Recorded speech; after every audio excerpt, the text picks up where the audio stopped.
Saya ditugaskan pemerintah Indonesia saat itu untuk jadi petugas haji di Mekah. Saya telepon ibu saya. Saya bilang, Ma, saya insya Allah akan haji 2010. Saya telepon Februari saat itu.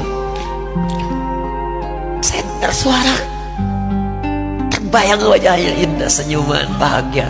Alhamdulillah, nak. Kapan berangkat? Tahun ini insya Allah. Saya bilang, dan saya tidak akan pernah berangkat kecuali mama pun akan berangkat. Terdengar nada pesimis tapi senyum. Dari mana katanya? Allah akan kasih, saya bilang.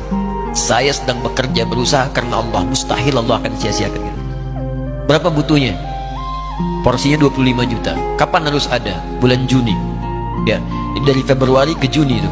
Ya, Juli bukan Juni, Juli. Ya, jadi saya masih ingat bulan 7, 5 bulan tuh. Saya ibu, Pak, nabung saya. Saya beli tabungan, saya niatkan untuk ibu saya haji. Bulan Juli masih setor 25 juta. Jadi semua tabungan masukin situ. Ada yang ngajar ngasih, masukin situ. Masukin semua. Tepat sepekan sebelum itu kemudian didaftarkan, saya buka tabungan. Allahu Akbar, karunia Allah luar biasa. Tadi butuh berapa? 25 juta. Begitu dibuka, Masya Allah, 1 juta. Karena beasiswa nggak banyak, 1 juta. Tapi 3 hari sebelum daftar, entah dari mana ibu-ibu pengajian di KBRI datang. Ustaz, ibu katanya mau haji juga ya? Ustaz mau haji ya? Ibu ikut ya? Sudah nggak usah dipikirin, nanti kami yang pikirkan semuanya.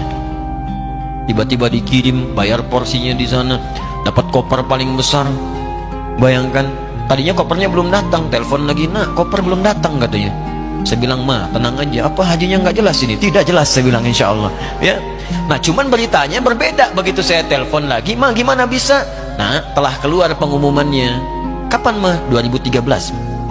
Loh, kan saya haji 2010, nggak bisa, harus 2010. Lihat kalimat ibunda saya.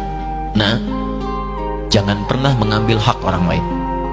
Allah kasih 2013, Alhamdulillah. Saya bilang, Ma, kita tidak harus mengambil hak orang lain, tapi kita meminta kepada Allah yang memanggil kita. Boleh jadi Allah akan berikan tambahan kuota pada tahun ini. Doa lagi, minta, nong ke masjid.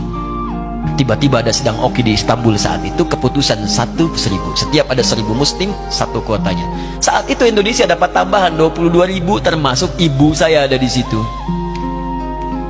Ya, acara malam Al-Qadar 27 Ramadan, malam masih ingat betul, saya jadi MC dengan rektor pada saat itu.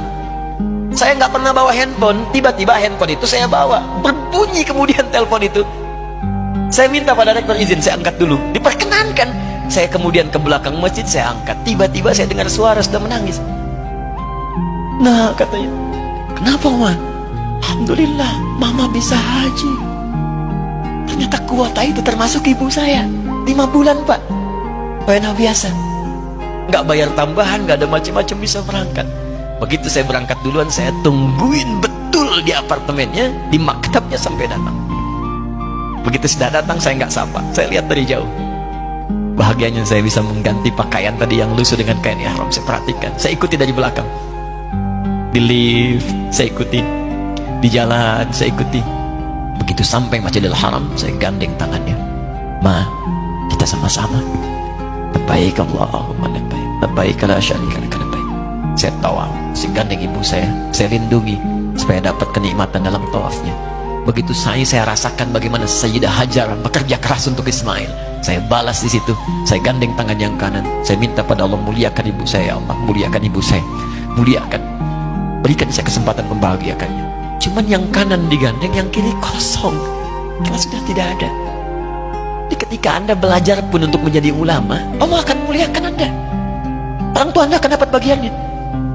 Yang hafal Quran itu Musa, yang bisa haji bapak ibunya. Kemarin saya jadi Amirul Hajj dari kedutaan Saudi berangkat, membawa 350 orang rombongan.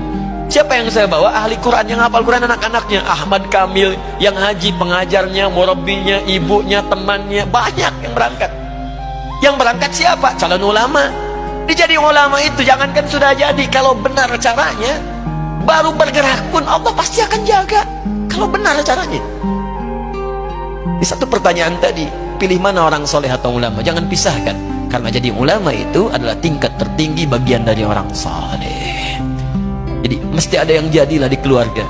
Pilih satu, mungkin ahli Quran, dua ahli hadis, yang lain dunia, tapi dunia diniatkan membantu ibadah. Jadi arsitek buat bangun masjid, bangun pesantren, pahala banyak. Insya Allah akan dibuka oleh Allah.